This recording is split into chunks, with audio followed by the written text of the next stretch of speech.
Welcome to the Megyn Kelly Show, your home for open, honest, and provocative conversations.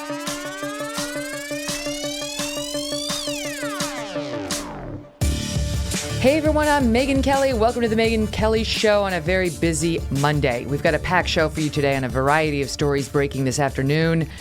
In just a bit, we're going to get to Trump ally and podcast host Steve Bannon, now expected in court in just a couple of hours after turning himself in this morning on criminal contempt charges for refusing to cooperate with the January 6th House Committee.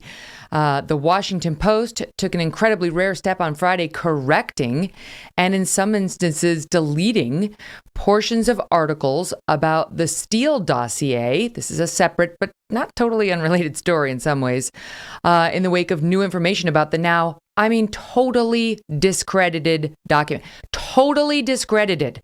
Remember we talked a couple weeks ago about why ABC put Christopher Steele on the air and allowed him to continue to tout the document, the Steele Dossier, as though it still had some sort of relevance or truth in it. And he touted in particular the so-called P-tape, alleging Trump had paid prostitutes to pee on a bed in Russia, on the bed that Michelle and Barack Obama slept. It's all a lie.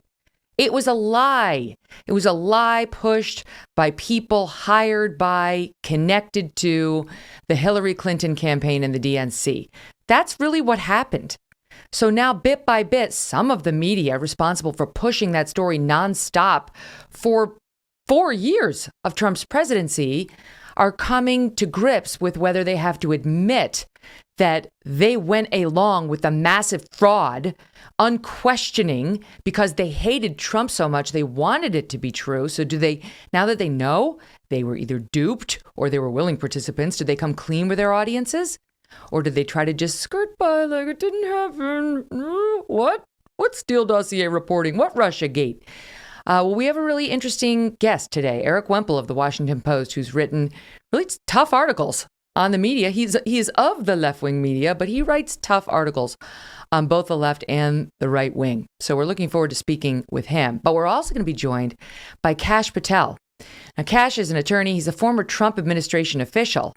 And not only did he work for Devin Nunes in just deconstructing the whole Steele dossier, but now he's in the crosshairs in the same way Steve Bannon is, because this same committee that's now investigating January 6th, again, it's a separate thing, but it's Trump related. They're coming after Kash. They're coming after Steve Bannon. They're coming after others saying, give us all your documents and testify before us about everything you know about January 6th. And Kash and others feel like this is retributive, that this is retribution for their role in uncovering the truth about the Steele dossier. Okay, so it's this long story, but I'm going to spell it out for you in ways that are easy to understand. As always, we hope. It's always our mission. But we're going to begin today with the latest from Kenosha and the Kyle Rittenhouse trial, where the judge just issued some major rulings, including dismissing, it was technically the lesser charge, of course, versus intentional murder, but it was an important one, possession of a dangerous weapon. That is huge. I'll explain how in a minute. Today, we've got Julio Rosas with us, who's in Kenosha now and has been throughout this trial. He was in Kenosha the night of the Rittenhouse shooting as well. Welcome, Julio. Thank you so much for being here. Yeah, thank you for having me. Okay, so let's just set it up for the audience. What got you involved in this case first? You were in Kenosha on the night in question, and what did you do? So I was in Kenosha because I was actually familiar with the area because I'm from Illinois originally, and I saw that Sunday evening where the video of the police shooting of Jacob Blake, and because I was familiar with Kenosha and how of a relatively small town compared to some of the other cities that had covered riots in, I knew that just the law enforcement was not going to be enough to prevent any rioting. And unfortunately, I was correct. Riots broke out that Sunday night. Then I came in on Monday, covered the riots for that evening, and then covered the aftermath the next day on that Tuesday.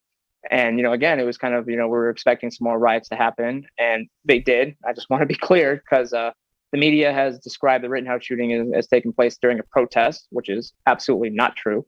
They were rioting. And it's because they were rioting at the courthouse in the very building that I'm in right now. The law enforcement pushed them out of the park that's across the street. down the street because they still were attacking law enforcement and damaging property.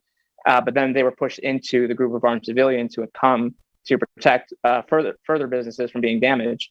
And then that's, kind of cascaded into the events that did lead to the shootings from that night. Mm-hmm.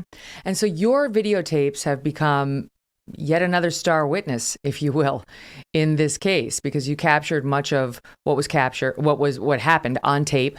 And you tell me, because I said this to a lawyer last week, I don't believe that Kyle Rittenhouse would have a chance of being acquitted, as I think he should be in this case, had it not been for the videotapes.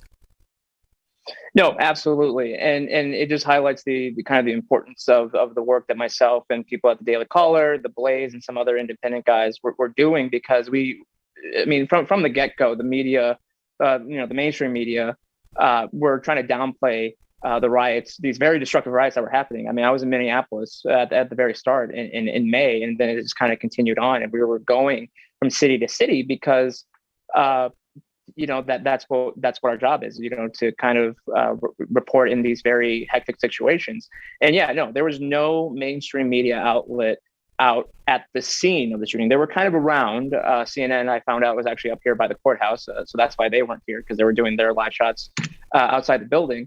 But no, and look, we obviously didn't set out that night to try to prove someone's innocence. We were just there to record what happened. It just so happened that because of what we recorded and what we saw, it actually just completely goes against the large part of the media narrative that this was some white supremacist mass murderer wannabe.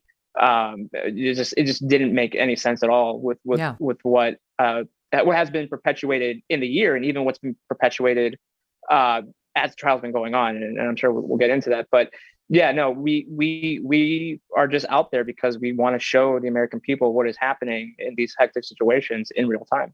Mm-hmm. Yeah, they paint Kyle Rittenhouse as though he were on a killing spree that night, a white supremacist on a killing spree at a peaceful Black Lives Matter protest, not riot.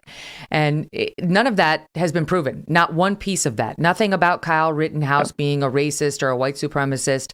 His sin appears to have been, the original sin, being a white guy with a gun who showed up at a Black Lives Matter riot to try to protect and keep the peace. But then he found himself in three very dangerous situations, and he did defend himself. And the question for this jury is whether he was really the provocateur, the initial aggressor, or whether it was true self-defense. And both of those things have to be proven by the prosecution. Once a defendant asserts his defense of self-defense, it's up to the prosecutor to disprove it. This prosecutor has the affirmative burden of proving not self-defense beyond a reasonable doubt. And boy, is that going to be an uphill battle. And we'll get into that in 1 second. Just want to give the audience watching this, because we release this on YouTube as well as live on SiriusXM at noon East on Triumph 111, and as a podcast of the video, some of the video that you captured that night. This is soundbite 1. Let's take a look.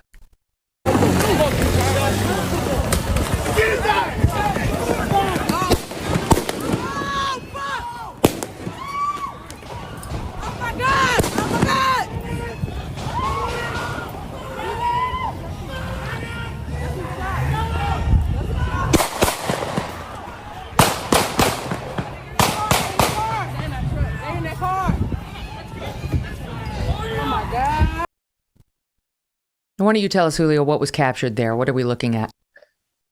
So that was the second half of the shooting. This is where Rittenhouse shot Anthony Huber and Gage Grosskreutz. And so I was up the street when the first shooting happened, when Joseph Rosenbaum chased after Rittenhouse into the car lot. Rittenhouse's avenues of escape was cut off from the cars in the lot. And then Joshua Zuminski, this random, this guy, fired a gun in the air. And then so it's a combination of those three things.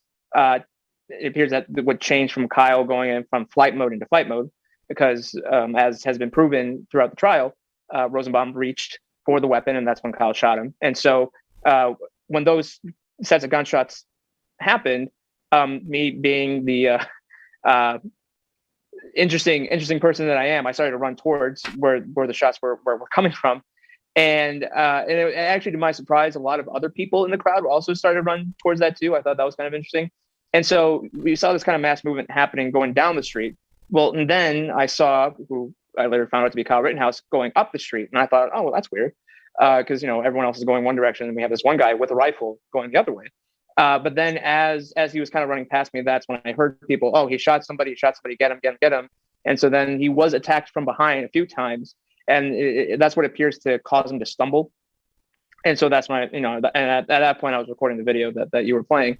And so, Anthony Huber came up with a skateboard, hit him in the upper body area, the neck or the head area.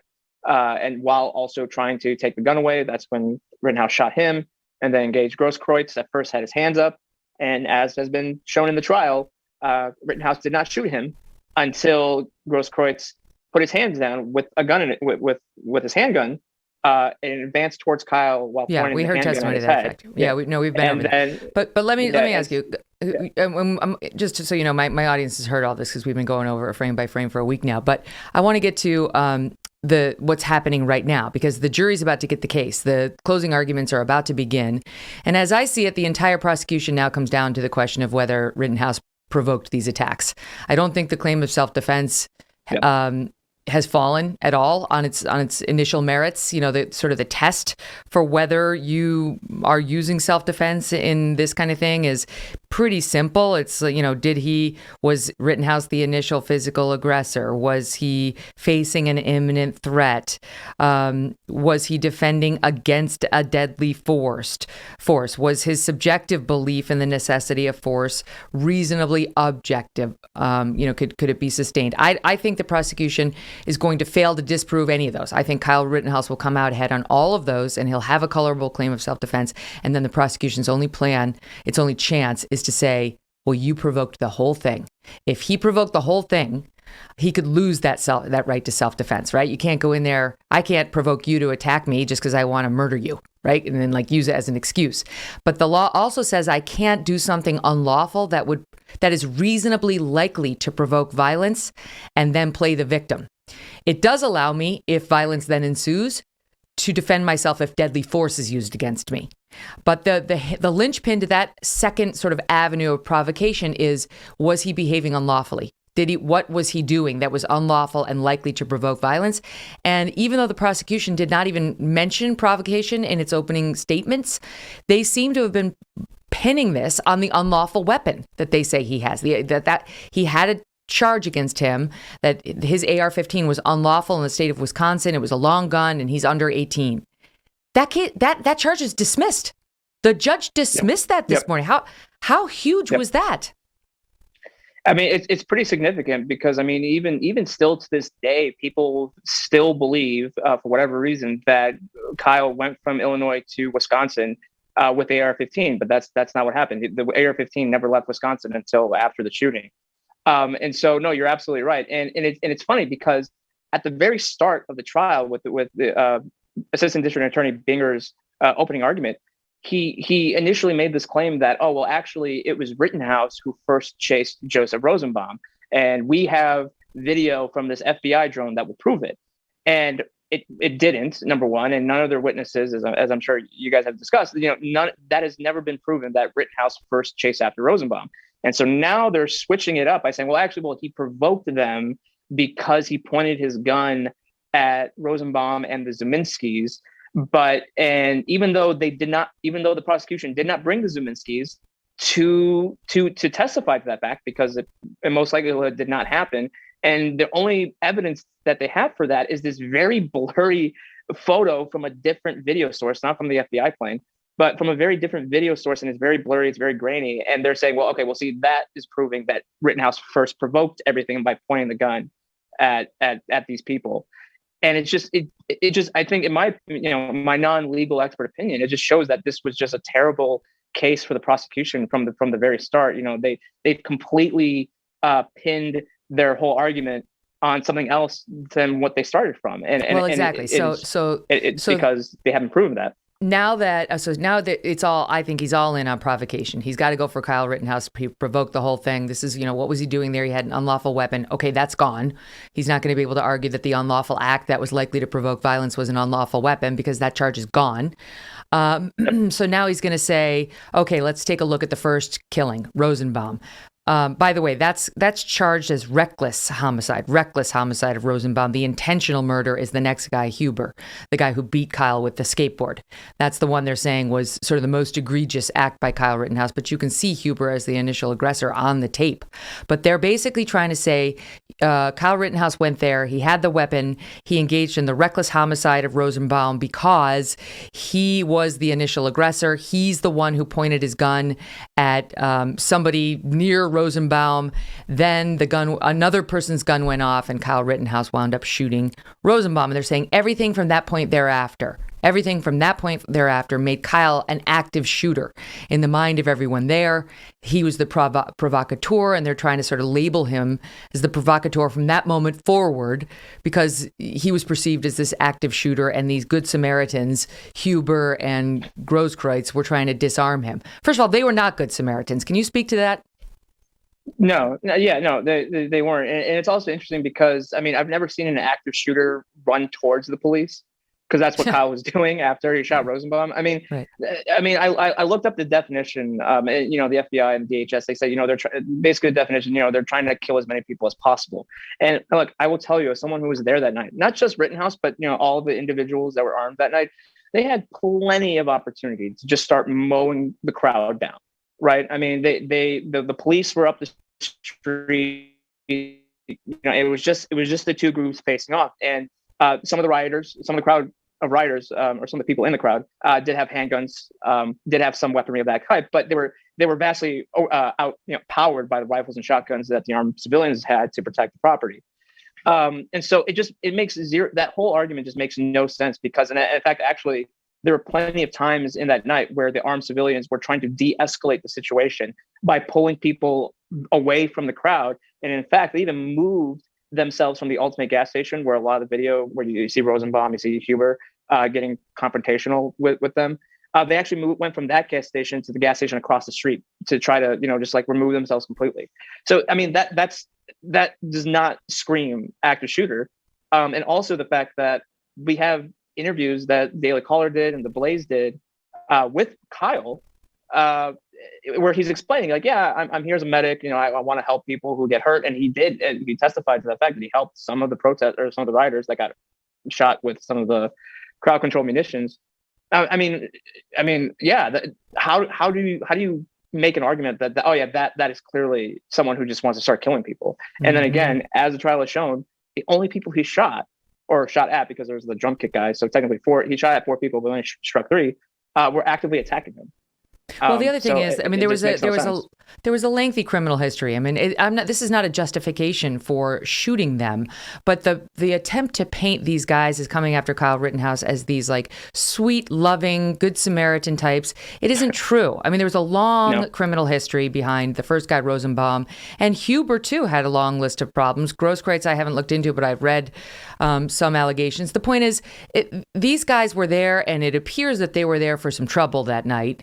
And if you're going to sort of style this as angels versus demons, you're going to fall pretty rapidly in the process, because it does not appear that they were there to keep the peace. Kyle Rittenhouse at least has some evidence he was, and you can see on tape them coming after him, aggressively coming after him to try to just say, well, you shot Rosenbaum after you heard a shot in the air as Rosenbaum was reaching for your gun and yelling F you. And at that point, once the crowd saw you shot him, you basically were on the hook for anything else you did. If somebody tried to smack you in the head with the skateboard, you had to sit back and take it. If somebody tried to grab your gun like Grosskreutz did, you had to sit back and take it. Well, that's not going to fly. The law's not going to allow that kind of a conclusion. The instructions aren't going to come down like that. And I understand today the prosecution got a very favorable instruction on that blurry photograph that was a late-minute addition to the prosecution's case. They were very excited about it. They got this sort of last-minute drone footage showing what they say is a Kyle Rittenhouse pointing his gun sort of in the direction of Rosenbaum's buddy, the guys who you said never actually came to testify. And we're going to pick it up right there after I squeeze in a quick break. Julio, thank you for being here with us.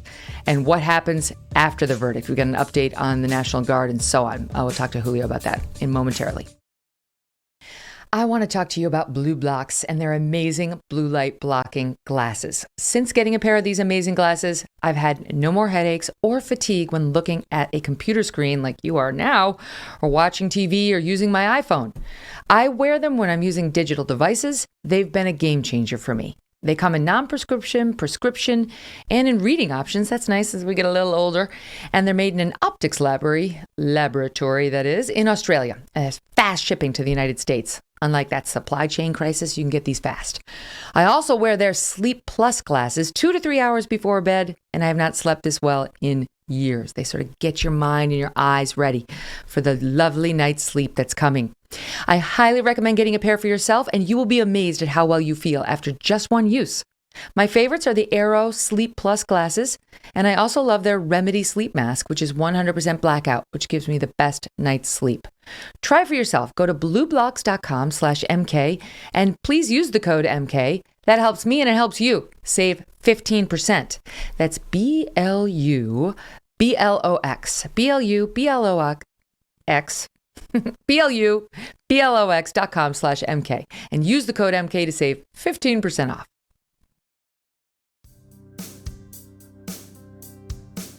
Julio, the big reveal as the trial closed, this was the Assistant District Attorney Binger's, sort of the closest thing he had to a smoking gun. His case was totally falling apart, and then this thing came in. And it was from drone footage they said they had just gotten their hands on, and we'll put the images up if we have them. But he claimed that it showed Kyle Rittenhouse moments before he shot the first guy, Rosenbaum, pointing his gun. Kyle's story was, I was running away. I mean, forgive me, because the YouTube audience is going to be like, where? How? And the answer is, I have no idea. But Rittenhouse's story is that he was running away from Rosenbaum. This is what all the eyewitnesses testified to as well, that a third party shot a gun into the air. Rittenhouse turned around and Rosenbaum reached for Rittenhouse's gun, yelled F you, and that is when Rittenhouse fired. Well, the prosecution claims that that picture is of Kyle Rittenhouse just prior to shooting Rosenbaum, pointing the gun in the general direction of Rosenbaum. And the defense objected, saying this blown up image, which is what they had to do to make us see anything, shows us nothing and is confusing because when you blow up an image from teeny tiny to huge, the pixelation technology on the camera or the device will fill in the pixels all around the relevant image, thus distorting it and not give the jury an accurate presentation. Witnesses online have pointed out, many people have pointed out, that this picture appears to show Kyle, if it's Kyle Rittenhouse at all, he's holding the butt of the rifle against his left shoulder instead of his right shoulder, which is how he normally holds the gun. And now there are pictures of him holding a gun and so on. He's right-handed, and why would he be doing that, right? So there are real questions about this. And we understand this morning from Andrew Branca, who's been following this for Legal Insurrection. He's been great. That the judge said this morning, they're trying to get this jury to decide that Kyle was pointing this gun at the Zeminskis, the guy who fired in the air. And the judge was saying it's not for the jury to speculate, right? To speculate, and said you can say that pointing a gun at someone without justification is unlawful, but you cannot invite the jury to speculate as to whether the gun was pointed at someone. You need actual evidence of that. So to me, that sounds like he may not be allowing the prosecution to argue that this picture we can't make out is evidence of Kyle pointing the gun at anyone. What do you make of it? No, I mean, and that's why I was kind of surprised that initially the judge last week was going to allow it. But I mean, there's a reason why they were still debating about it this morning, because it doesn't. It barely shows anything. I mean, I have bad eyesight, but even I can see that picture is not conclusive at all. And the judge is absolutely correct that their job is to not speculate. They have to make a verdict beyond a reasonable doubt. But that is what the prosecution has been has had to resort to, because that's how weak their case was from the beginning. And like I mentioned earlier, this is a completely different argument than what they made in their opening statements, 2 weeks ago. So this should not have gone to trial. Clearly, But at the same time, I'm kind of glad it did, because it really has gone over so many things that a lot of us knew last year, but now people are finding out for the first time. But even still, unfortunately, there are still those who, let's say there is a not guilty verdict on the serious charges. There are going to be those in the country who will think, well, this is a grave, justice was not done, because clearly he was guilty from the start. But I just implore people, you just look at the videos that were taken that night, and there should be no doubt left in anybody's mind after seeing that. If this judge is telling this jury and these lawyers it is not okay to ask the jury to speculate about whether Kyle Rittenhouse pointed that gun at the Zeminskis, that's the guy who fired in the air right before, that caused Rittenhouse to turn around and see Rosenbaum charging him and then shoot, that's a great ruling for the prosecution. So, we're all sort of watching it piecemeal, trying to get our arms around what the judge is and is not allowing. And he's not always perfectly clear on it as they are about to start closing arguments. So we'll see what the prosecution does and whether it draws an objection and what he does with that photograph. But if that photograph's out, or he can't really argue it shows Rittenhouse pointing his gun, then they literally have nothing to undermine the self-defense claim. Then they have nothing to undermine the self-defense claim. Nothing. And I don't know. I think this judge would be within his rights in not even letting it get to the jury. I don't think he'll do that. I think he will let the jury decide. But you're right. And now, what do you make of the fact, what's the buzz there about the fact that the judge did allow lesser included charges? So he's giving the jury a way of convicting Kyle on, they're not making him just look at, let's say, Huber, the guy who beat Rittenhouse with a skateboard and tried to grab his gun. All he was facing conviction on was first-degree murder on that case, intentional homicide. Now they're going to be lesser included charges there. And, I can see the argument that that's not so good for Kyle, because a jury afraid of civil unrest, of what the, town is going to do, what the nation's going to do, might try to so-called split the baby on some of these charges.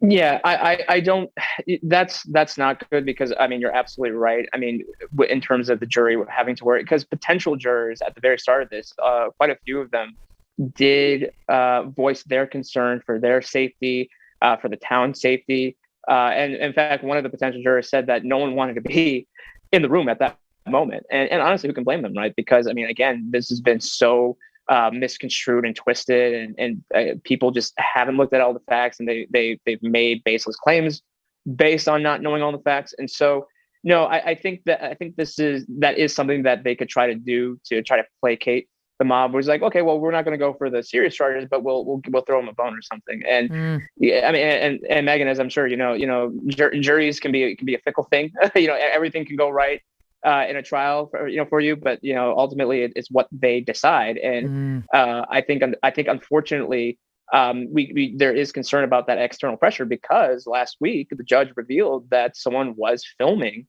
the jury while they were being picked up at the bus stop that morning. And so and then we had that example of that activist in Minneapolis saying that, oh yeah, we have people in the courtroom and elsewhere taking photos of the jury. So but that's not how justice is supposed to be done, right? That is not how this is supposed to work. It's supposed to just be on the facts of the case. Well, and Julio, we're also hearing there are threats to the judge that he's revealed. He's received threats that threaten the lives of his children, that promise payback, and also that state that Kyle Rittenhouse, quote, will not live long if he is acquitted. An email that was released, this according to the Daily Mail's reporting, states the hope that one day Judge Schrader's kids become victims to the most heinous homicide known to man. So he feels the pain. And it goes on from there. This is, to me, the bitter irony of all this is that the protests in Kenosha happened because these activists rushed to judgment in the police-involved shooting of Jacob Blake, in which the police have been totally exonerated. Jacob Blake was the aggressor. Jacob Blake resisted arrest. Jacob Blake pulled a knife on the cops, and that's why Jacob Blake got shot. He lived, but that is why he got shot. And so the protesters who decided to burn gas stations and other buildings that night were protesting the justified shooting of a man who pulled a knife on cops.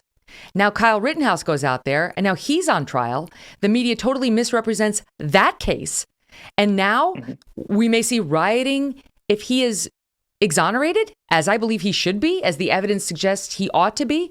I mean, how disgusting is this? And the judge is facing death threats, and his kids are facing death threats, and the jury's facing threats. I mean, do people see how insane this is? How the downward spiral out of actual justice is occurring every step of the way?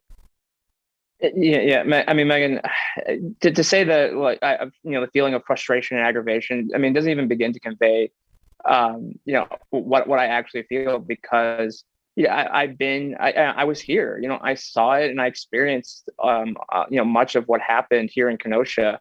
And it's just a sad reality that, because, Kenosha is not a super wealthy town. These are just everyday average Americans, and they had to deal with the wrath of rioters because, as you mentioned, they jumped to conclusions. Because admittedly, when I first saw the video, I thought, okay, that looks pretty bad, but it also didn't make sense. What got it to that point?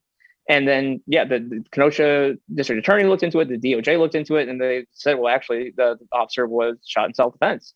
And so we have all of these cases where, the media, even with the trial, even as the trial is ongoing, when it's in broad daylight and there's multiple cameras showing everything, they've misrepresented some of parts of this trial. I mean, Gage Grosskreutz completely agreed with the defense whole claim to self-defense when they were cross-examining him. And instead, the media led off by saying, "Oh yeah, well, he thought he was an active shooter," and maybe they included 5, 6, 7 graphs down in the story, right? But people's main takeaway was like, "Oh yeah, he was in the right because he was trying to stop an active shooter." That's what was going through his mind.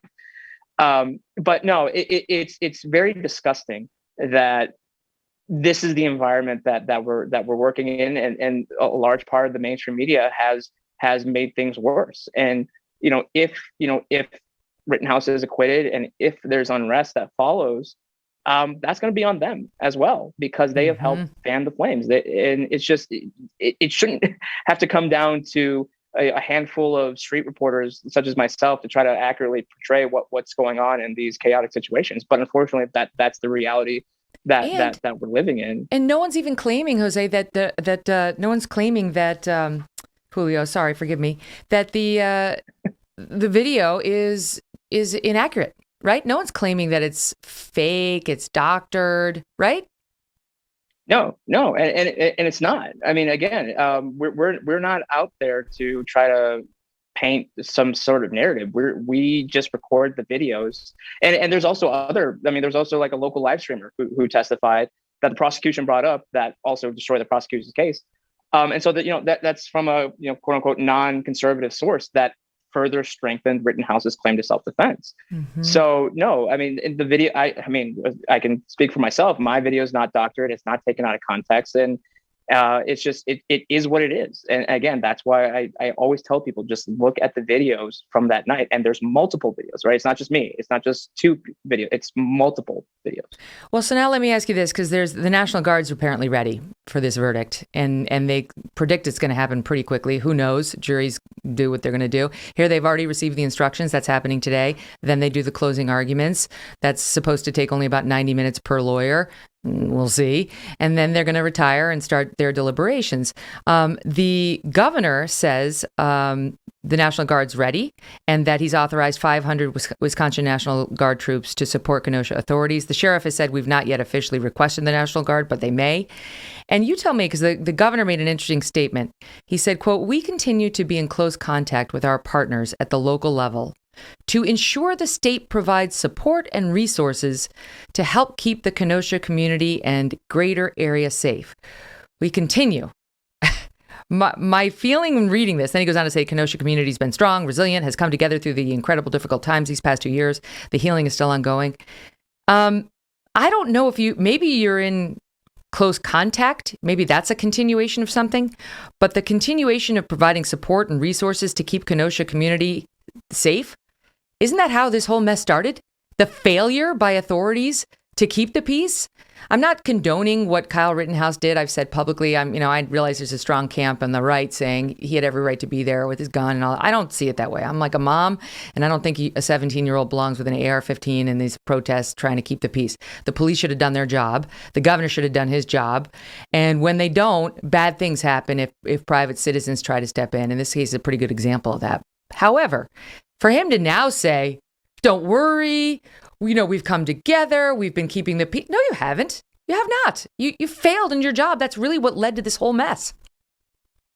No, absolutely. And that's what I always say when I talk about who's really at fault here. And it's the fault of the state and local officials. I mean, after the first night of rioting, only 125 National Guardsmen were activated. Now, the governor has defended by saying, well, that's really the only quick reaction force that we had at the time. So that's why it was so low.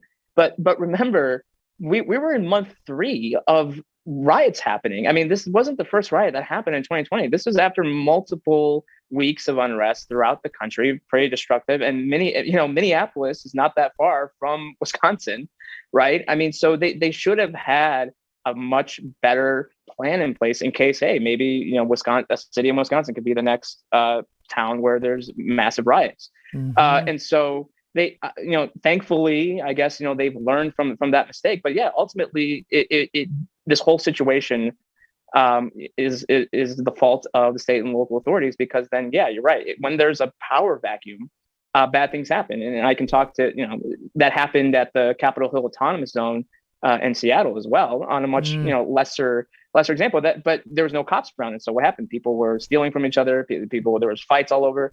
But yeah, when there's no law and order, bad things can happen. That's exactly right. That's exactly right. And what we've seen from our officials in power is they care very much about it when it has to do with Trump, or the date happens to be January 6th, 2017. But they don't care at all. Wait, 17, 21. I must be tired today, Julio. But my point is simply, it's Monday. Yeah, when they care about it when it's a Trump supporter, and they don't seem much to care about it when it's violence created by a Black Lives Matter protester. But if you're somebody there who finds himself embroiled in a conflict against somebody who labels themselves a Black Lives Matter protester, watch out, because then they'll throw the book at you. And that's what we're seeing right now in a case that it seems to me this judge even knows never should have been brought. And the bitter irony, if his acquittal, if that's what happens, results in more riots, it's just, it's like a never ending cycle. Listen, thank you, because without truth tellers like you and the quick thinking and courageous willingness to be in the mix and to videotape what you saw, we wouldn't know, we wouldn't know what the truth was. So all the best to you, Julio, and we'll have you back on. Thank you. Thanks for having me. Coming up, speaking of January 6th and all of the goings on under Trump, we've got Kash Patel. He's a former Trump administration official. We're going to ask him about Steve Bannon's arrest for not complying with the subpoena of those trying to get to the bottom of January 6th. They want him to be deposed. They want his documents. And he said no, because Trump asserted executive privilege. Kash Patel's in a similar situation. So is this retribution for a lot of Trump officials dismantling the claim of these very same Democrats on the so-called Steele dossier? The two things may be related. We're going to get into it in just a minute. And remember, you can find The Megyn Kelly Show live on SiriusXM Triumph Channel 111 every weekday at noon East, and the full video show and clips when you subscribe to my YouTube channel, youtube.com/Megyn Kelly. And today you can see some of the visuals in the Rittenhouse case, which would be helpful. Or if you prefer an audio podcast, a lot of people like to do that. You can subscribe and download on Apple, Spotify, Pandora, Stitcher, or wherever you get your podcasts for free. There you'll find our full archives with more than 200 shows, including my monologue last week breaking down all the legal angles to the Rittenhouse trial. And I have to say, watching the case right now, nailed it. Predicted the gun charge, understood the provocation, and you will understand it too if you just go back. It was, I don't know, what was it, Wednesday of last week, you guys? Wednesday or Thursday? You check it out. You'll find it. Yeah, Wednesday. All right, so stay tuned. Well, wouldn't we all love an extra hour or two of sleep every night, right? But it's not going to happen. How many nights do you go to sleep and say, this is the night? No.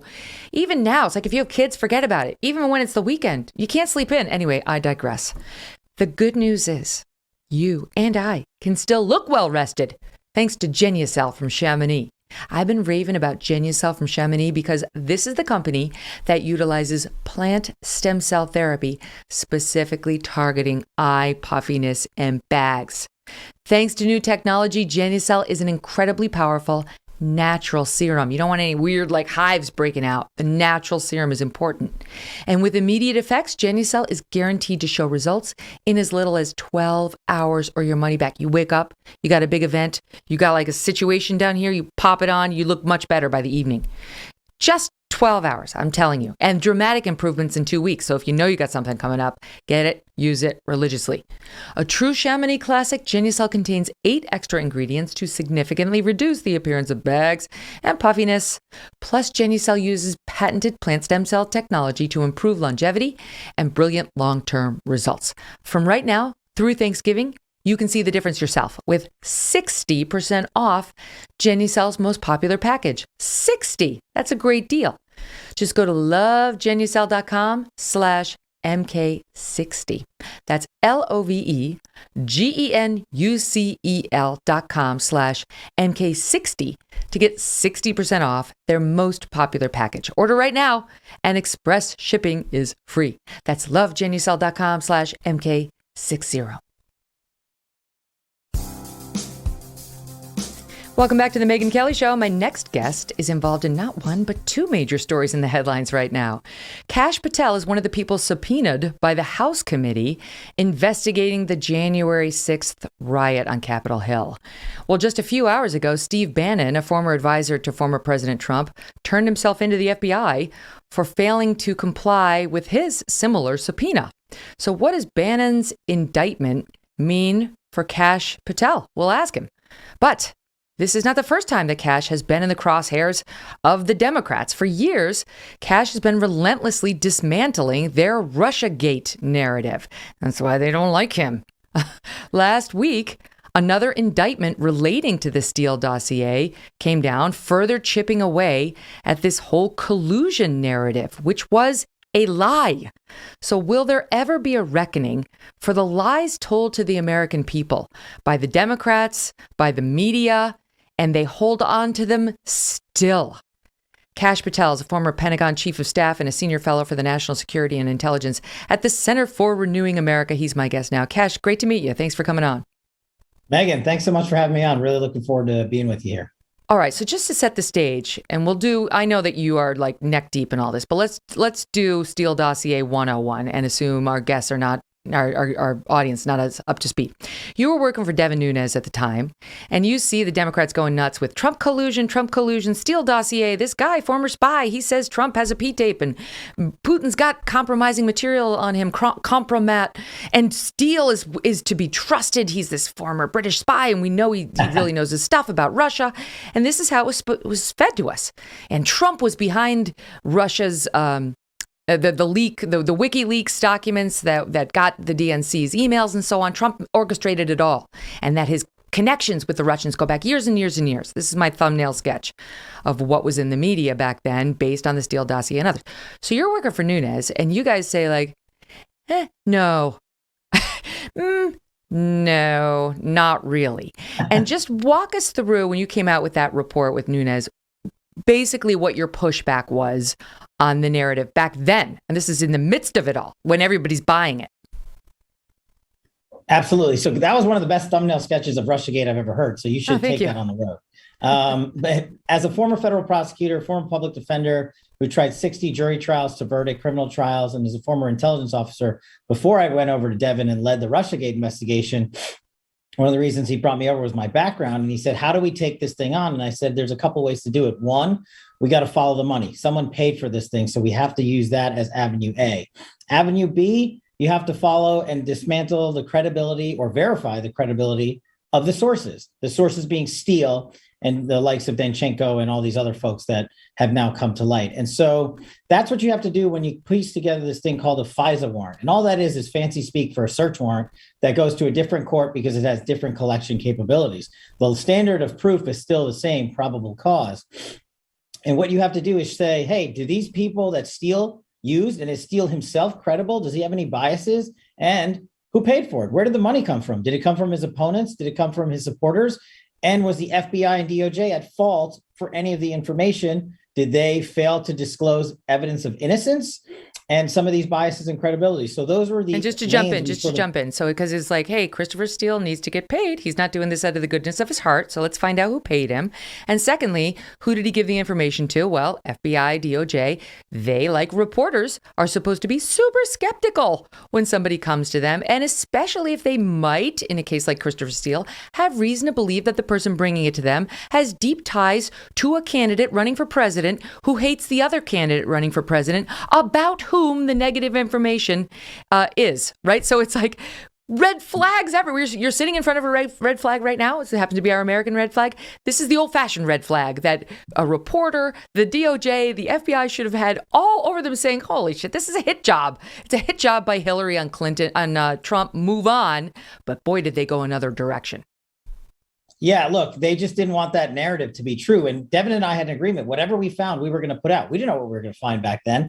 We didn't know we were going to find the DNC and Hillary paid $10 million to their lawyers to buy Christopher Steele and Fusion GPS and then corrupt the FBI into the biggest political scandal in history. We didn't know we were going to find their sources hated President Trump or then candidate Trump. They combined together with the political hacks like Adam Schiff to put out this narrative with willing participants in the mainstream media to lie to the American public. And let me jump in again. Let me jump in because I want to keep it 101. I want to keep it 101. So on that front, Christopher Steele openly hated Donald Trump and didn't want him to be elected and said that to basically everyone.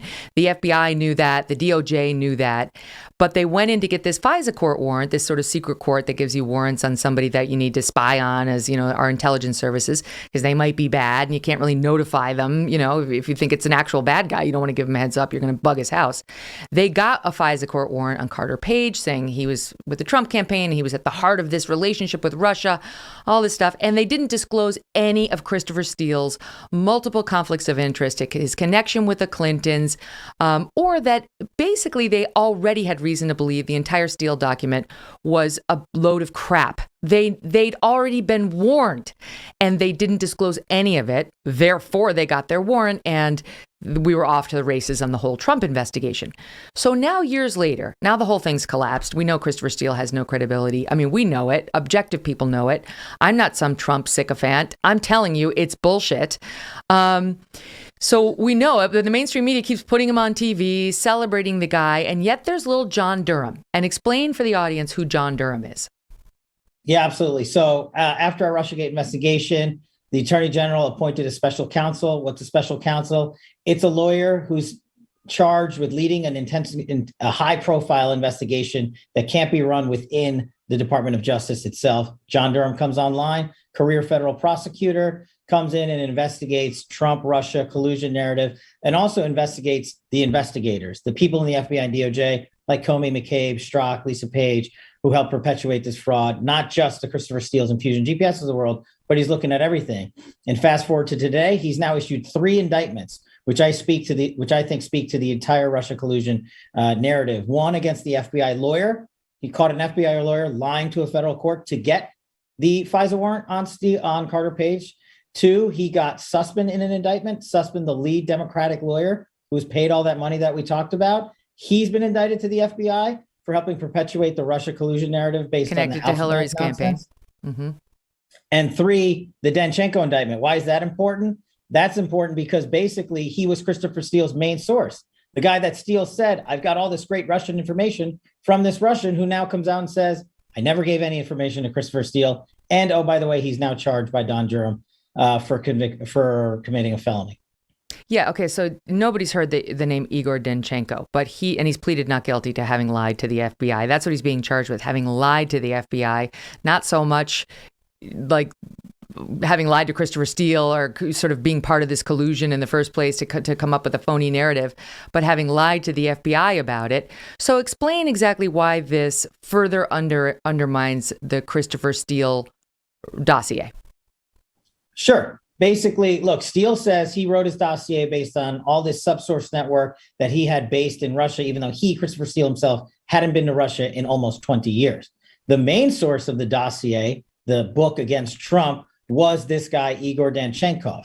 And he has now been indicted by John Durham. Why is that a problem? 1, it goes to the credibility of Steele's main source. But 2, more importantly, as we learned in the Denchenko indictment, he provided no verified, credible information to Christopher Steele. That's what Igor Denchenko, the charged defendant under John Durham, is telling the world. And Christopher Steele has spent the last 4 years lying to the world about Denchenko and his credibility. So he got caught, and now the world sees that his dossier is based on not verifiable information, and the source said it's total BS. And he's not the only one. Sergei Milyan came out, another source that Steele said was in the dossier. And now it's been proven, and the Washington Post had to issue 3 redactions from their years of reporting where they said Steele was using Milyan as a source for the dossier. Enter John Durham. John Durham proves that Steele never used Milyan as a dossier and that Steele lied about it.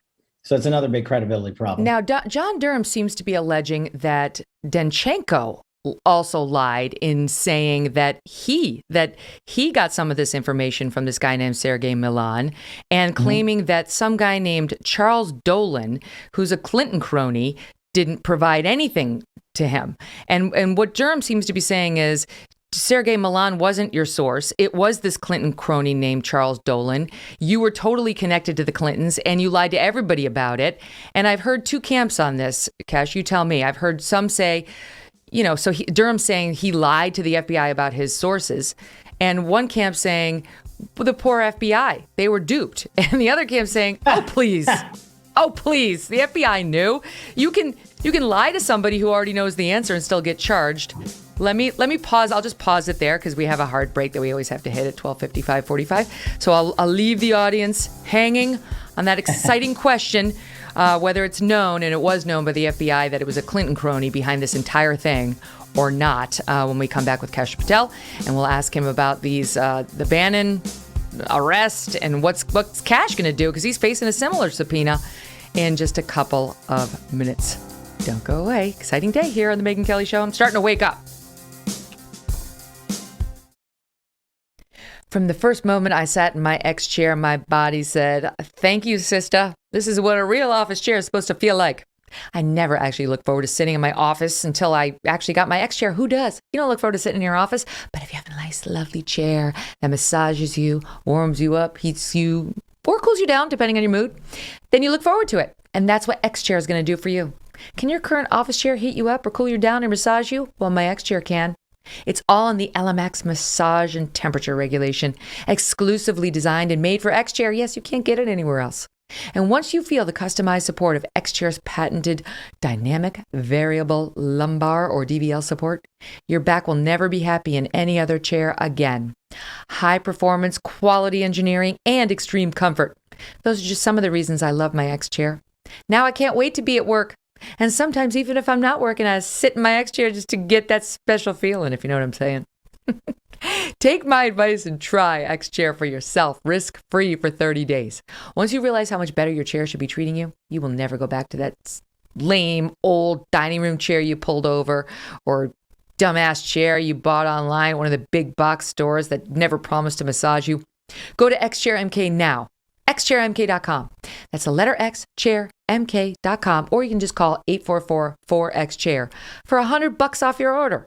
That's a good deal too. X Chair's got a 30-day guarantee of complete comfort, and you can finance your purchase for as little as $30 a month. xchairmk.com.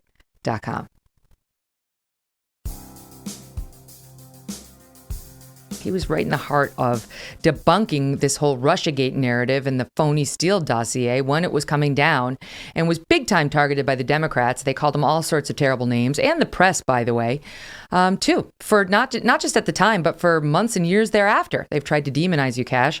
But now we know that you were right to be casting doubt on the Steele dossier, to put it charitably, and that it's fallen apart, and that thanks to this latest John Durham indictment, what we know is that the main source behind the dossier was a liar. He lied about how he got his information, about from whom he got his information.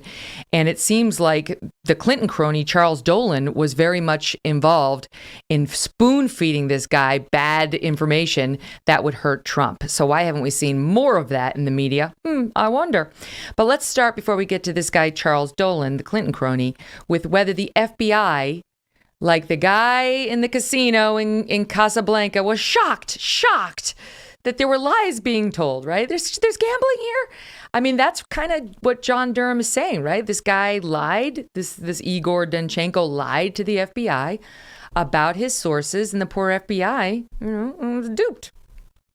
Yeah, the world's number one law enforcement agency wasn't duped. They were in on it. Let me give you some concrete facts. When we pulled the FBI and DOJ's own documentation during Russiagate investigation, it showed that the FBI knew when it applied to the FISA court for that warrant, they knew of the connection between Christopher Steele and the Hillary Clinton and DNC campaign and withheld it. The FBI knew Christopher Steele hated Donald Trump and had a bias against him, and they hid it from the federal court. The FBI knew that there was tens of millions of dollars coming in from the DNC campaign through their lawyers, and Fusion GPS bought and paid for Christopher Steele with that money, and they hid it from the FISA court. So there's no way this FBI or that FBI can say they were duped under, James Comey and his magnificent ego. There's no way that could possibly have happened under that guy's egomaniacal reign. But also there's the Andy McCabe's and Peter Strzok's of the world, whose text messages we have that show them themselves admitting they knew this information. It's for the public to see. So they weren't duped.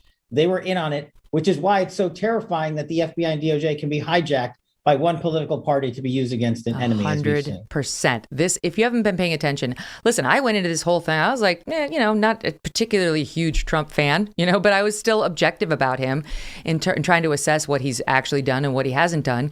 And this stunk. It stunk to high heaven. And it's been completely debunked now. Just for people out there who are looking for an honest assessment, there is absolutely no piece of the Steele dossier has been confirmed, upheld. It's gone entirely the other way. This is a Hillary Clinton operation. That's what the evidence has shown. But you tell me, Kash, because John Durham knows more than you know, even you. He definitely knows more than I know. So he knows the FBI wasn't duped. So why is he indicting people like Denchenko for lying to the FBI?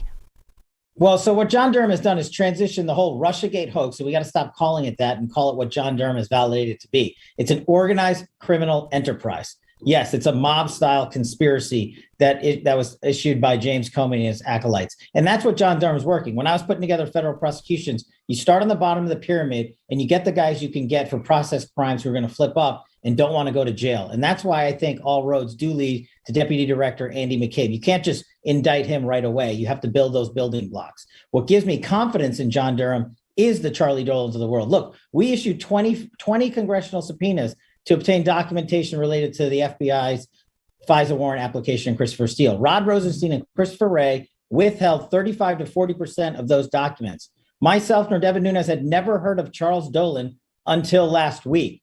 Now, it's bad because they violated congressional subpoenas, but it's good because it means John Durham is actually getting the missing third of information that we never got and using it in federal indictments. And that's what I think is most telling about his exposure of this organized criminal enterprise. Wow. I mean, it's just so crazy if you think about it that we spent years trying to look at the Trump campaign and see if they had colluded with Russia. And that's how he got elected, by playing dirty behind the scenes. And the truth appears to be that the other candidate in that race in 2016, Hillary Clinton, was the one playing dirty and essentially using not the Russians exactly, but a story about the Russians, a fake story to try to hurt the other candidate. And then once he beat her, to try to ruin his presidency. It's crazy. I mean, this is like, if you pitch this in a movie script, they'd be like, no one's going to believe this nonsense. So, okay, so none of that is particularly good for the people who are higher up than the Denchenkos of the world. So you think further indictments may come down by John Durham when all is said and done. Can you speak to that a little bit more? I want to get to Adam Schiff in 1 second, but speak to that a little bit more because Andy McCarthy, who I do love, he's been following this closely, and he says, okay, so does this mean, this is in the wake of Denchenko's indictment, does this mean that John Durham is nearing a sweeping conspiracy indictment? Will there be criminal charges that target the real 2016 collusion, not between the Trump campaign and Russia, but between the Clinton campaign and U.S. officials who abused government investigative powers for political purposes? He says almost certainly not. All signs are that Durham's going to end this investigation with a narrative report. Wah, wah. That's a boring, long-winded way of just telling us what he found as opposed to indicting the big fish. And that it may end sort of with a whimper instead of a bang. You disagree? I disagree. Look, I love Andy McCarthy. We're both former federal prosecutors. I've worked with him in the past. I just think he's wrong on this one, because I don't expect the James Comey and Hillary Clintons of the world to be indicted. Let's just, level the playing field here. I do expect the Lisa Pages, Peter Strzok's, Fusion GPSs of the world, and ultimately Andy McCabe to be indicted and or go down in John Durham's report. The higher level people will be talked about in John Durham's report: Comey, Clinton, Brennan, Clapper, and the DNC and the like. But the information that John Durham has revealed, i.e. the Charles Dolans of the world, and the credibility problems that he continues to expose in the Steele dossier, he's not obtaining bank records for 10 years. He's not sending a federal subpoena to the Brookings Institute, a think tank, so he could just mete out a few process crimes. He's gathering this information and issuing 40 and 50-page indictments because it's his only way to speak to the public legally about what he's currently working on. And he's identified the Jake Sullivans of the world in those indictments about their culpability in this grand conspiracy. So I don't think, as a credible prosecutor, you issue those kinds of sweeping indictments currently if you just want to dirty the water. That's not John Durham's style. He's never done that. He's not been a Democrat or Republican. He's just been a career prosecutor. So that's why I disagree with Andy. And I think that Andy McCabe has the biggest problems of it all, because I believe he was caught lying by the Inspector General. And two, we also caught him lying to us in Congress when we deposed him. He leaked to the Wall Street Journal and then lied about it. And that's technically why he lost his job, because he leaked to the Wall Street Journal to make himself look good. And then when he got questioned about it at the FBI, he was like, oh, I don't remember anything about it. Meanwhile, it was a very huge deal, as the records show, when he was actually doing the leaking. So yeah, that's why he got fired on paper. But he was up to his neck in Russiagate.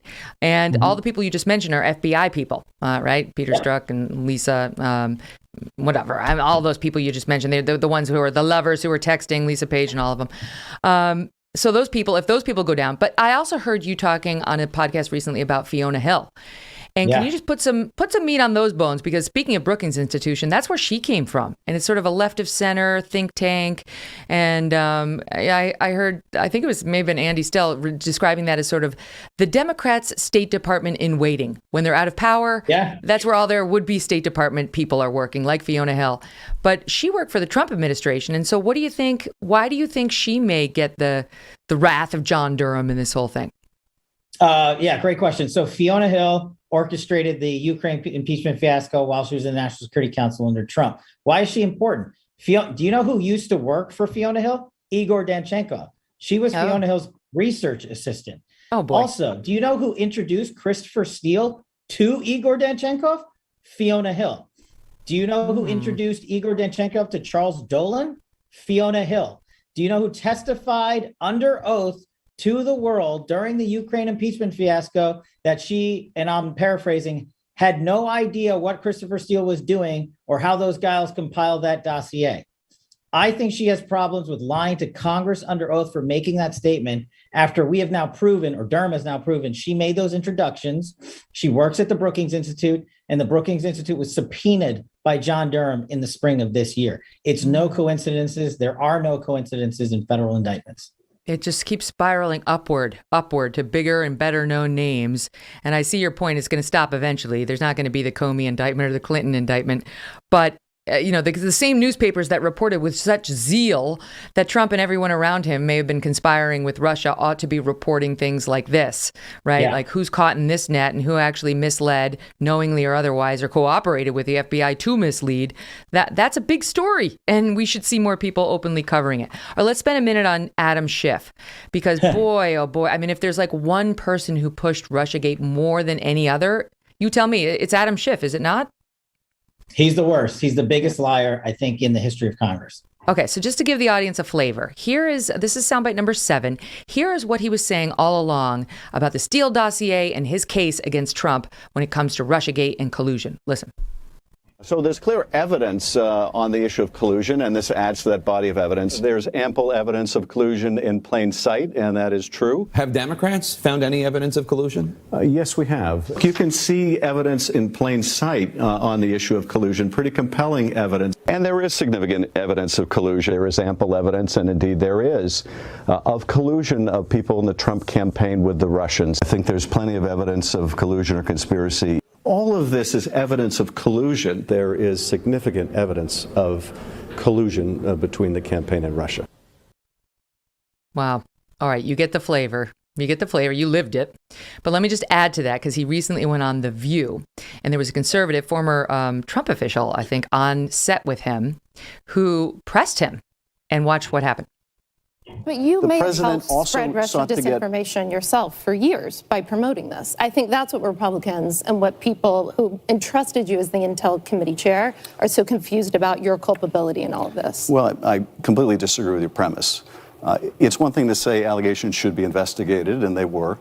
It's another to say that we should have foreseen in advance that some people were lying to Christopher Steele, which is impossible, of course, to do.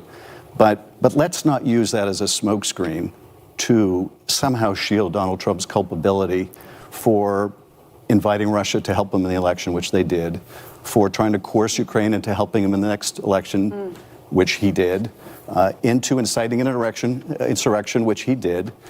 None of that is undercut. None of that serious misconduct is in any way diminished by the fact that people lied to Christopher Steele. No, I think just your credibility is. Well, I think the credibility of your question is in doubt. I'm just looking at the transcription of it. Let's not use that, right? It's another, okay, just to go, I completely disagree. One thing to say allegations should be investigated. Another to say we should have foreseen in advance some people were lying to Christopher Steele, which is impossible. Impossible to do, Kash. How could they possibly have known? Then he goes on to say there, but let's not use it as a smokescreen to shield Trump's culpability for inviting Russia to help him in his election. That's that stupid soundbite they play all the time when he's like, Russia, if you're listening, I could use. That's the invitation. It was just puffery. Which they did, for trying to coerce Ukraine into helping him into the next election, which he did, to inciting an insurrection. Dodge. That's him trying to get out of bounds, get off of evidence. I've got all the evidence. Well, where is it? Let's see it. And you tell me whether he's going to get a pass. He got unlucky that day because a former spokesperson for Pompeo was on asking him. No one else is going to ask him anything.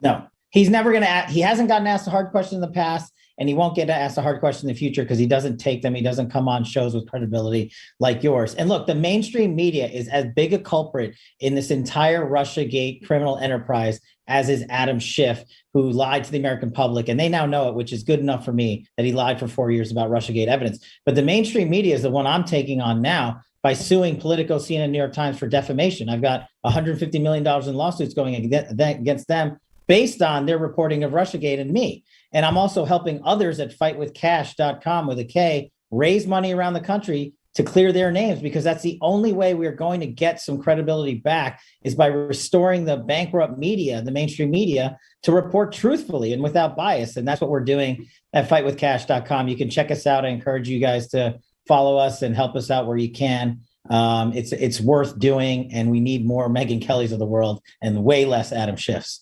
Thank you for that. So you just before I want to ask you about the January 6th subpoena, and I know you're limited what you can say, but before we get to that, I hate to skip past what this has done to you, right? Because you, Nunes, anybody who pushed back, like, you're a kook, you're a nut, you're a Russian bot operative, you're in on it.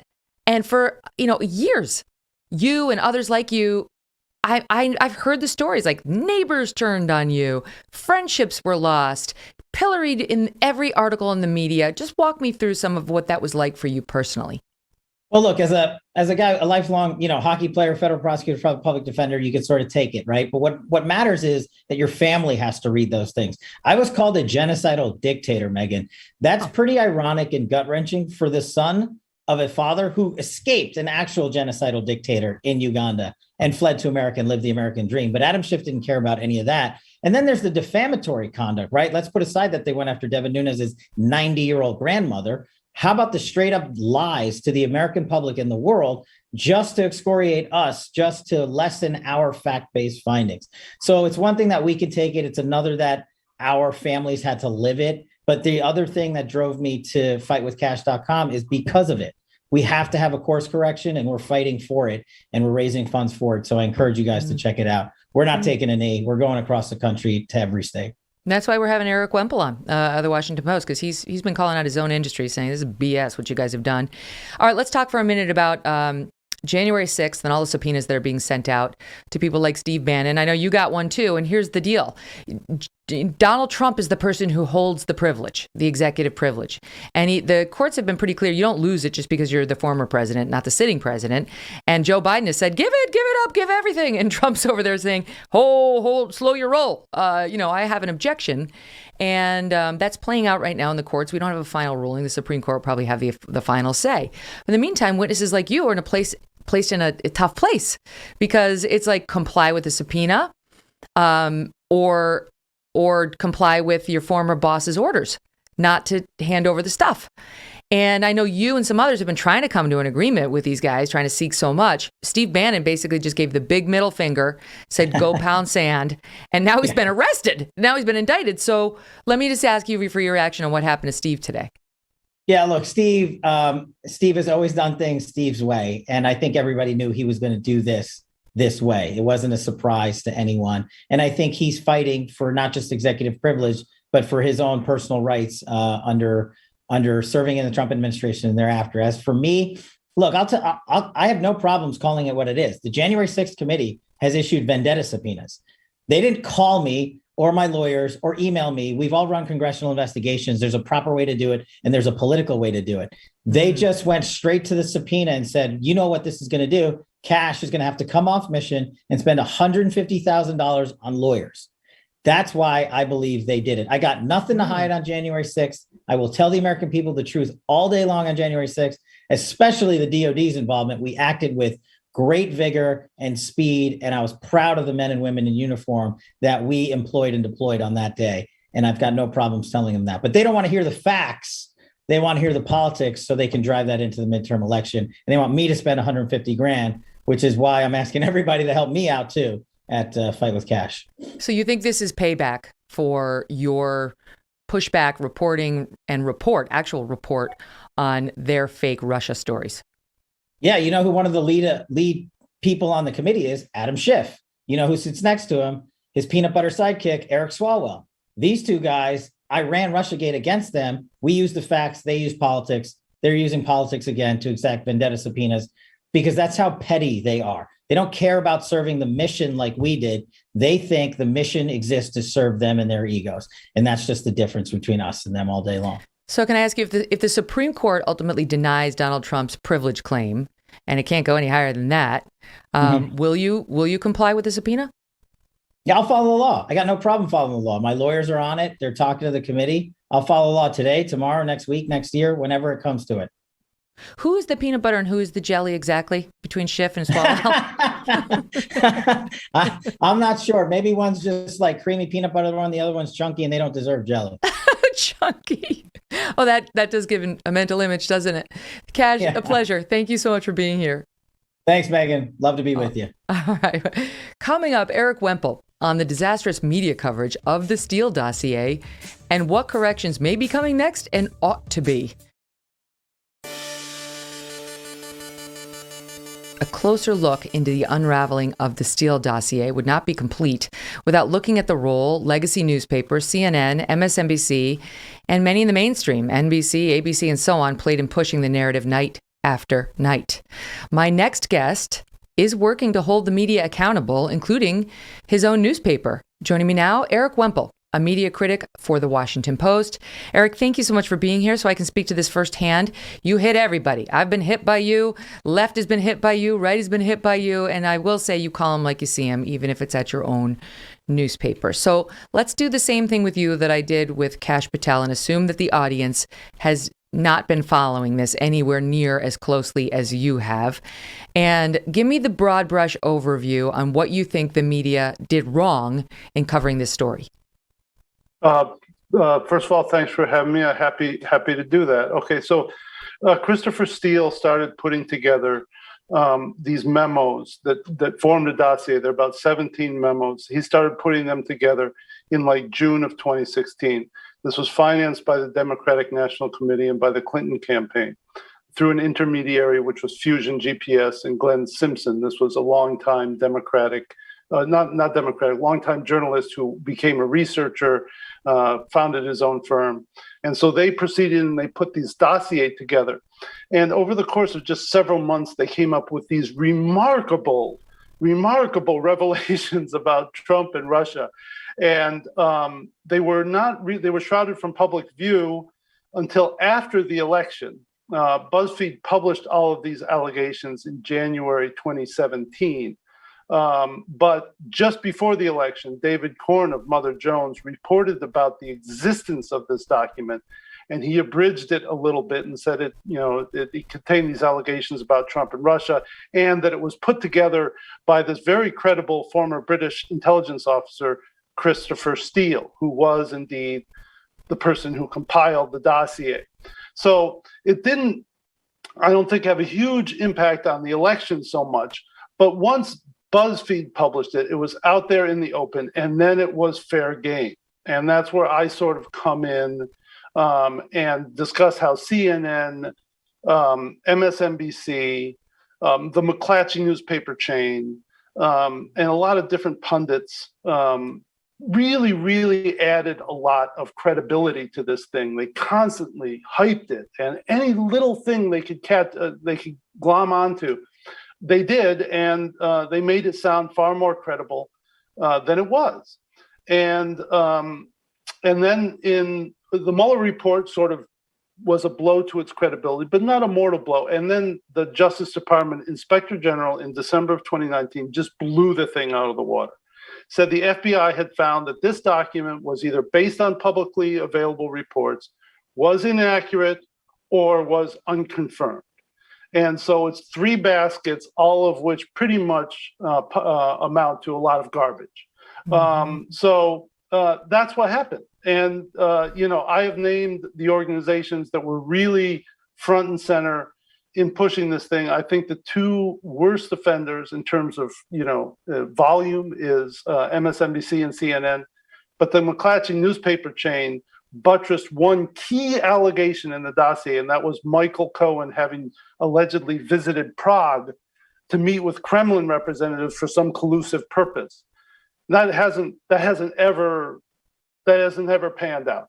I think at this point we can say it's bullshit, right? Oh, can I say that here? I'm sorry. Yeah, no, you can. And just to jump in on that, the story was that Paul Manafort, who had been running the Trump campaign, he was the original connection with the Russians and helping sort of pass information. And then when he got in trouble, it was given to Cohen. So Cohen took the secret trip to Prague. And even Cohen was like, no, I didn't. No, I didn't. No. And the media that wound up falling in love with him won't accept that.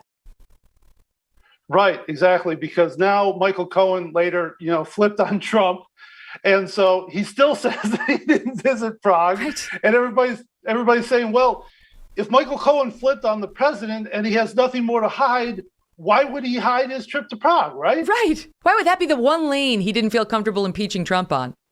Right, because I just don't know. I mean, it's all a lot of silliness, and I think Megyn, if you think about it.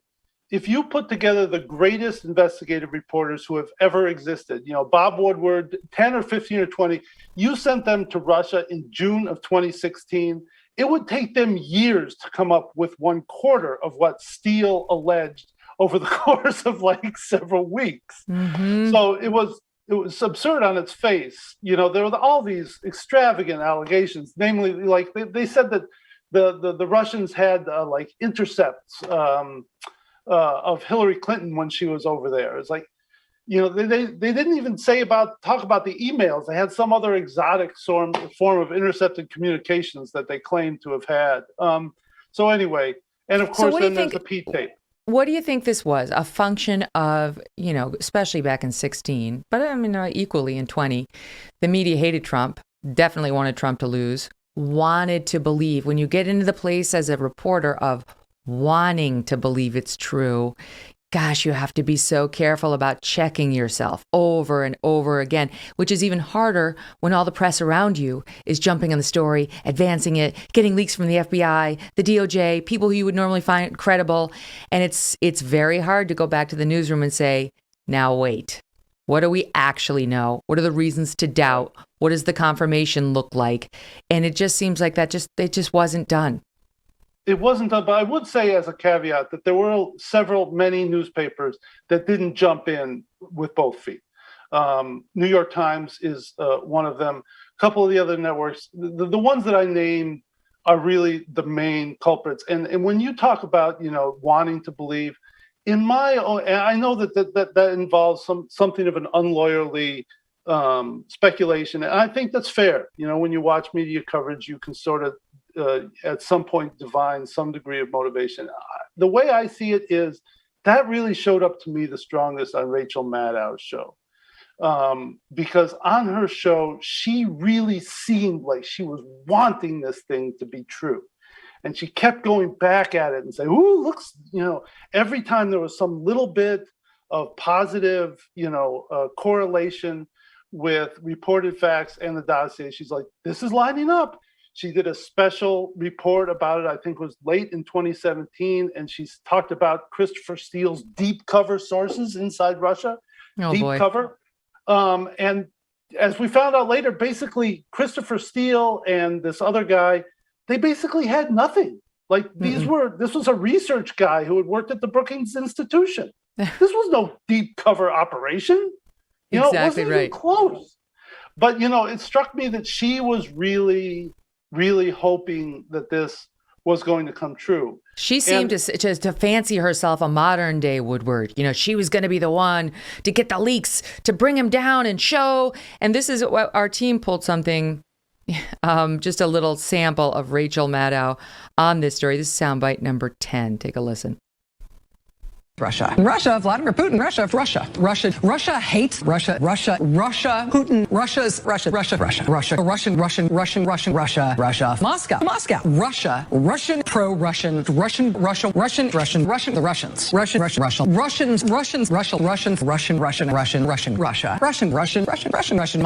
Russia, Putin, Russia against us, the Russians rush against the U.S., the Russian government scheme. The Russians, Vladimir Putin, Putin and Russia, Moscow, Russia, the Russians. That's amazing. That's amazing. And you know what, Eric? That was all from one show. That was from one show in March of 2017, but it does give you the flavor of what her show sounded like night after night. It was, I watched or listened to just about all of Rachel Maddow's stuff during that period. And I do think that there's something of a bifurcation when she was covering, sort of like trials and court proceedings in the United States. She was pretty careful to stick to what was in the papers. With the dossier, I felt she went completely off the rails. And you're right. I think that that compilation does show the selectivity, the story selection, which I think is a really important thing for news organizations to consider. How many segments are they giving over? How much total airtime are they giving over to something? Because I think that cements readers and viewers' sort of view of the world as much as anything else does. Like, even if you have more or less factual coverage of Russia, and it's the only thing you cover, that's a problem, because you could feel the excitement, I mean, I remember watching it being like, my gosh, people are salivating. They think this is going to be the thing that gets rid of the guy they hate. And it's like, okay, you gotta be so careful, especially when you have a story like this, which is just fraught, intelligence, sneaky intelligence sources that you can't verify firsthand. And now, of course, thanks to Horowitz, the IG, we have seen it fall apart. How about, let's talk about the lack of apology. She's never apologized or corrected the record, nor have most of the reporters who pumped the story. There's another montage I want to play because what the media did over and over was, instead of saying this part has fallen apart, like this, as the story evolves, you can almost forgive a reporter who sees like, okay, this part fell apart. Okay, that part fell apart. And then, 3, 4, 5 years later, you're like, what, the whole thing was bullshit. And I apologize. That'd be one thing.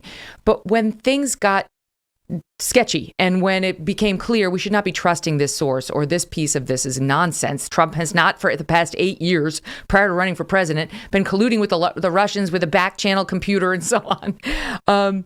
Instead, what we heard was, well, it hasn't been disproven. Nothing's been disproven yet. And we have a montage of that. This is soundbite 9. It may be dirty, but it ain't fake. Is there anything in the dossier that has been disproven?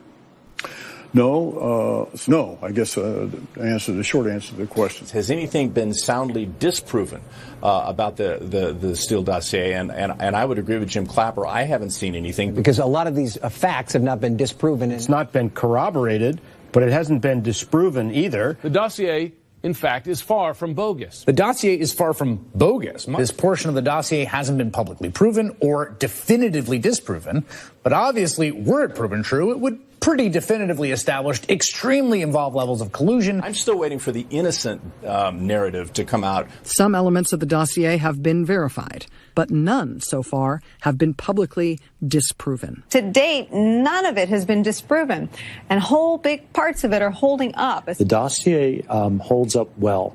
None of it has been disproven, as you said. It's a fact that none of it, not one word, has been disproven. In fact, a lot of it turned out to be right on the money. Oh, man, it's just embarrassing. That's put together by Fox News, not disproven. And almost all of those, I think all of those were from MS or CNN. Your thoughts? Yeah, that is incredibly damning. And, back in 2019 and early 2020, when I wrote my series about this, I think just about all of those people were quoted and I've been asking these people about this ever since then. I've been calling them and emailing them and asking them, do you have any regrets about how you reported this? And just about down to the person and to the organization, there has been no acknowledgement. Do they even respond to you? Oh, I get responses back, but I don't get a lot of on the record stuff. And at this point, I've refused to go off the record with them. But this is really, really shameful. I mean, I just want to say that in December 2019, when the IG report came out, Megyn, there were a couple different things in that IG, or three different things in that IG report. One was that the Russia investigation was properly premised or appropriately premised. In other words, predicated or whatever. You're a lawyer.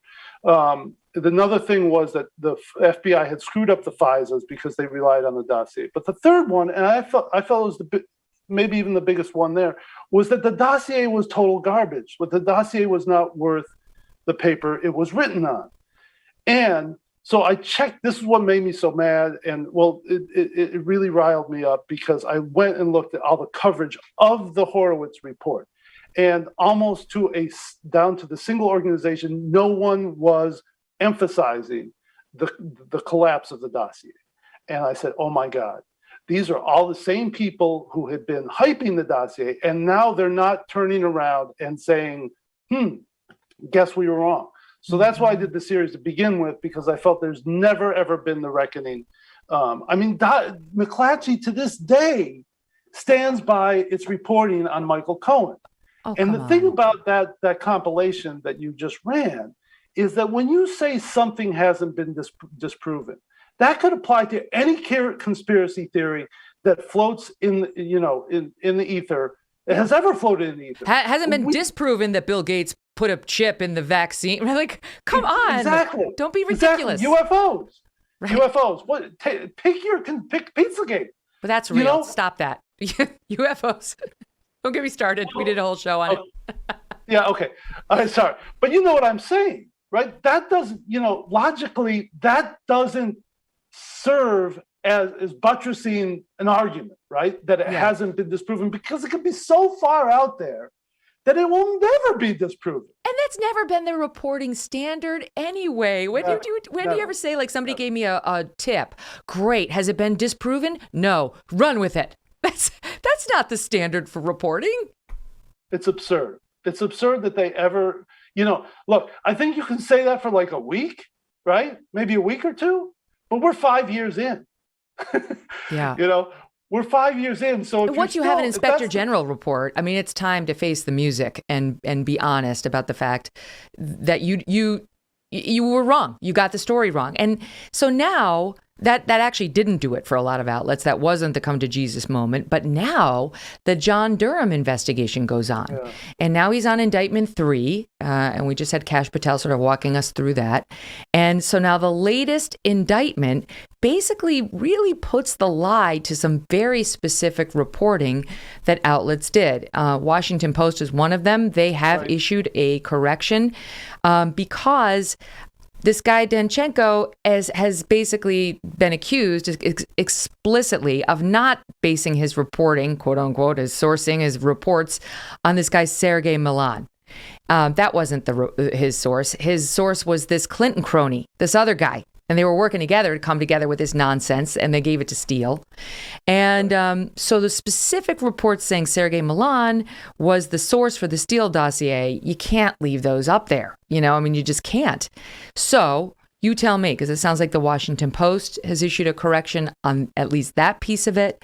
Are other outlets coming to terms with the latest indictment and what's in there?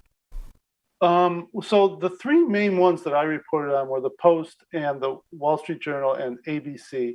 Last Friday, the Post took a pretty drastic or pretty dramatic response. It completely rewrote the stories that Millian was mentioned in, and it put editor's notes saying that it could no longer stand by that material, and that they had gone back to their sources, and the sources couldn't stand by what they had originally told the Post, or at least one of them said that he or she couldn't stand by what they originally told the Post. So the Post did a big thing where they re-edited the stories. They didn't call it a retraction. They put an editor's note on, but many people, rightly like you, call it a correction or a retraction.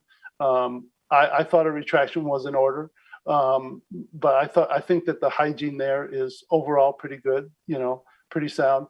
Wall Street Journal appears to be sort of like taking it and reporting on these new allegations and putting them alongside their old story.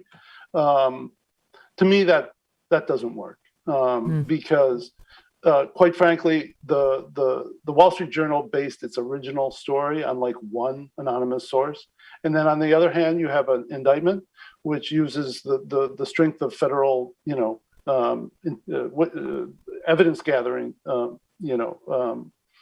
power. You have emails, you have interviews, you have all kinds of, you have the full investigative weight of the federal government getting all this information, and it completely contradicts what you reported based on one anonymous source. Yeah. That seems like, to me, like kind of a blowout, doesn't it to you? Yeah, it's time. It's like the curtain has fallen. It's time to get real about what's on stage and the audience is seeing, and yet they're not. And here, to your example, back to Rachel Maddow, this is apparently from November 4th. When that was the day, I think it was the day the Denchenko indictment came down. That was the day of the Denchenko Yeah, indictment, and here's Rachel Maddow and her coverage of that evening. It's also worth noting that this new indictment, just like the last one, spends comparatively little time talking about these alleged false statements and a lot of time talking about people Igor Denchenko came in contact with or talked to who are, horror of horrors, Democrats. The unmistakable impression is that this indictment is designed to smear Christopher Steele's intelligence reports as things that were deliberately made up and concocted by rascally Democrats. And whether intentionally or not, when you look at the balance of those pages, they have subtle dog whistles to these kind of pro-Trump conspiracy theories. So as you look through, there are these subtle sort of one-sided portrayals of the facts that lay down a narrative that plays into this sort of prior assertions by President Trump, by the prior administration, by his enablers in Congress and the media, that this was all somehow nonsense. And that can't be unintentional, in my opinion. That's unbelievable. That's Peter Strzok. That's one of the guys at the FBI who could face indictment at some point. That's not the guy you put on to talk about whether John Durham's investigation is going anywhere. Of course he's going to say, no, it's nonsense. Well, that particular segment it blows my mind, really, quite frankly. I mean, I will say, just as a caveat before I talk about Maddow here, the second Durham indictment has been blasted by some of the people who are elliptically mentioned in there. Some researchers who have said that Durham improperly abridged their emails and stuff. So, as you know from your own legal career, you never, ever place 100% faith in the charges and indictment. They're allegations. That said, what Maddow did there with that segment was one of the most disingenuous things. Certainly the most disingenuous thing I've seen on her program, and it borders on just outright dishonesty. because she is essentially dodging her own history with the dossier and pointing over, to the wider Russia-Trump tableau, to the wider Russia-Trump situation. And there are indeed many prongs of Russia-Trump that are not mentioned in the dossier. So, I can see someone making that argument, but not her. Because she doesn't have the credibility and she doesn't have the background of having been skeptical of the dossier in order to make that argument. She went all in on the dossier, and now someone here is exposing the dossier as a fraud with no sources, and she's saying, well, look over there now. Yeah.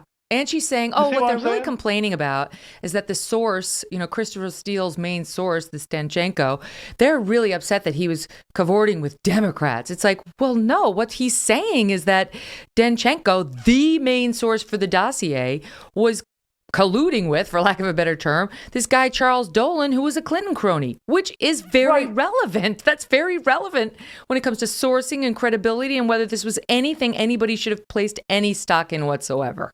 It's 100% relevant. In fact, it's a gift to the public knowledge on this question. I mean, whatever Durham's motives are, we can talk about that, till the cows come in. That's not on my bailiwick, right? But we now, it's basically, it's alleged here in a pretty competent way. It hasn't been refuted by Dolan himself, right? So you have this situation where this guy, according to Rachel Maddow, is one of Christopher Steele's deep cover sources. And where is he going for information? He's going to a Democratic operative. Mm-hmm. The emperor has no clothing, nothing. There's nothing there. There is no professionalism behind this research operation. There are no real good sources. And so he is this guy who's in charge of putting together this dossier is scrambling. He is scrambling, clamoring for any information he can get. So it's this circular loop where this research project, this opposition research project, is funded by Democrats, and then a long time Democrat is feeding information into it. Yeah. And I mean, it bears noting that, of course, this was no small deal in the Trump presidency. This remained a constant distraction and a massive one, an illegal distraction for him between the impeachment and the never-stopping media coverage and the rush to judgment by his detractors. And it was just in the media everywhere you looked for years. So it's a big deal that it was made up and that the press won't acknowledge it falling apart entirely. It's a big deal. And we could spend another whole segment talking about how this helps undermine faith in the media. Eric, I've said before, it's like the media's been so, they don't understand why people don't trust them. Like, why don't you leave it? Why don't you believe us when we say the vaccine's safe? Because of things like this. The people you're trying to convince about that, a lot of them are Republican. You can't get it back after you've lost the credibility. It's really hard. Anyway, well, let's do that as a part 2 another day, because it's been a pleasure talking to you. And your coverage on this has been truly must read. Really appreciate the honesty. Well, thank you for having me on. Have a good day. All the best. I want to give you a quick programming note. Tomorrow, we're going to take a dive into the James O'Keefe story. The FBI raided his house and that of 2 of his reporters. It was absurd. Over a diary he'd already contacted law enforcement on. And since when does the FBI investigate a missing diary of a presidential candidate? Biden wasn't even president when this happened, when the diary went missing. So we're going to take a deep dive on that with his lawyer. Plus, we're going to have the latest on the Kyle Rittenhouse trial with his former lawyer. Robert Barnes will be back on the show. Quick update for you from the trial. The ADA, I think they've broken for lunch. The ADA is arguing Binger. He's talking about provocation. Yes, of course. He's trying to say if the defendant provoked, he must exhaust all reasonable means of escape. Did he? He didn't have to shoot. He chose to run to the cars. The crowd was already running away. There was a huge open space. He could have circled back around. Provocation. That's what it's going to come down to. Go ahead and take a look at our video from last week. YouTube.com/Megyn Kelly if you want to watch it. Download the show and we'll do it all over again tomorrow.